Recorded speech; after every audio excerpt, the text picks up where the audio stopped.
Salut, j'espère que vous allez bien. Alors pour cette vidéo, je vais vous faire la présentation du manga Brynhild in the Darkness, le manga de Lin Okamoto à qui on doit le fameux manga Elfen Lied qui va connaître très prochainement sa première publication en France. Alors Brynhild in the Darkness a été prépublié dans le Weekly Young Jump entre 2012 et 2016 et a été compilé en 18 volumes.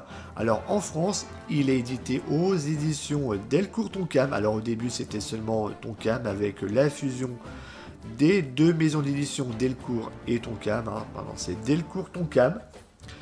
Et aujourd'hui, donc en avril, on est au 16e volume, enfin 16 tomes publiés. Les tomes 17 et 18 seront quant à eux publiés le mois prochain, pendant le mois de mai, et ça c'est une très bonne nouvelle. Alors quelle est l'histoire de ce manga?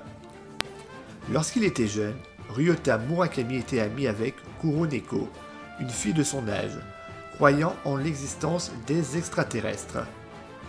Un jour, elle va décider de prouver à son ami qu'elle ne ment pas et que les extraterrestres existent pour de vrai. Mais un accident tragique se produit. Ryota est gravement blessé tandis que Kuroneko meurt. Désormais lycéen, Ryota n'arrive pas à oublier son ami d'enfance. Afin de tenir sa promesse de prouver l'existence des extraterrestres, il s'inscrit au club d'astronomie de son lycée. Un jour, une jeune fille nommée Kuroha Neko, ressemblant exactement à son ami d'enfance, débarque dans sa classe.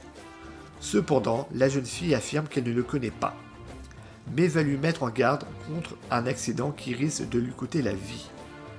Après lui avoir sauvé la vie, Kuroha Neko va avouer à Murakami que c'est une magicienne.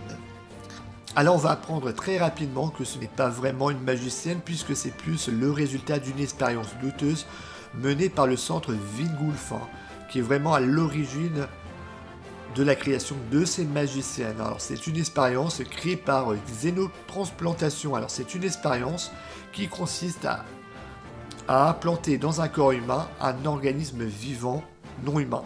Alors dans le cas, c'est un embryon d'un extraterrestre qui est confiné dans une espèce de capsule qui est implantée à la base de la nuque, qui est rattaché à une espèce de harnais. Alors ça fait un peu penser à les harnais de l'attaque des Titans. Alors celui-ci, il a des petits boutons, dont il y en a un qui a pour effet d'éjecter la fameuse capsule dans laquelle vit l'embryon extraterrestre, mais celui-ci est mortel pour l'hôte.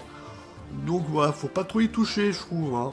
Et après, il y a d'autres fonctions qui sont révélées petit à petit dans le manga, et c'est vraiment très intéressant. Alors, fait très intéressant également, c'est que en utilisant leur pouvoir, les magiciennes se mettent en mode stop. C'est-à-dire que voilà, elles ne peuvent plus utiliser leur pouvoir pendant un certain moment. Alors maintenant, je vais vous montrer quelques petits détails qui fâchent. Déjà, par rapport au manga, on a l'habitude de voir des chapitres. Généralement plus ou moins longs, c'est entre 20 et 40 pages. Alors pour le coup, sur ce manga-là, il y a une bonne idée sur le papier qui, dans le concret, quand on lit le manga, c'est un peu gênant, je trouve. Parce que, en fait, chaque chapitre correspond à un problème. On commence un chapitre, il y a l'apparition d'un problème, et le chapitre ne se termine seulement et uniquement quand le problème est terminé. Ce qui nous offre des chapitres extrêmement très longs. Alors sur le premier chapitre, il dure 200 pages, soit plus du premier tome. Le deuxième chapitre, c'est également la même chose. Alors pour vous donner une idée plus concrète du nombre de chapitres, là je suis arrivé au tome 11. Et au début du tome 11, c'est tout simplement le début du chapitre 6. Donc en 10 tomes, on a eu seulement et uniquement 5 chapitres. Alors c'est pas le truc le plus agréable quand on lit, parce que moi personnellement, j'aime bien prendre des pauses tous les 2-3 chapitres selon le manga que je lis. Donc se dire 200, même le chapitre 5, je crois qu'il fait 500 pages, le chapitre, il est vraiment très long. Après, c'est une bonne idée qui, dans le concret, un peu gênant pour la lecture. Après, ce n'est qu'un détail, puisque les chapitres, il y a toujours plus ou moins des moments de pause. L'auteur arrive à nous dire voilà si on peut prendre une pause ou pas en plein milieu d'un chapitre. Mais bon voilà, c'est pas le truc le plus évident quand même. Alors je vais arriver à un petit détail, puisque voilà, si je sais que le chapitre 6 commence au tome 11, hein, parce que là c'est un manga que j'ai réussi à rattraper la publication, puisque je me suis procuré très dernièrement, là, je les ai reçus hier, les tomes 11 à 16. Donc c'est une série dont je suis arrivé à jour. Et ça franchement c'est une information qui fait très plaisir, puisqu'il me reste plus que les tomes 17 et 18 qui sortiront le mois prochain. Je crois que c'est vers le 18 mai, un truc du genre. Donc c'est cool. Alors le manga par rapport à ce que j'ai lu, puisque j'ai lu les 10 premiers tomes, c'est franchement très très bon, hein. J'aime bien le dessin, les personnages sont très attachants. Alors l'histoire est vraiment très foutraque, hein. Après, autre détail, c'est voilà, tous les personnages féminins ont toujours le petit détail qui les rend vraiment attachants.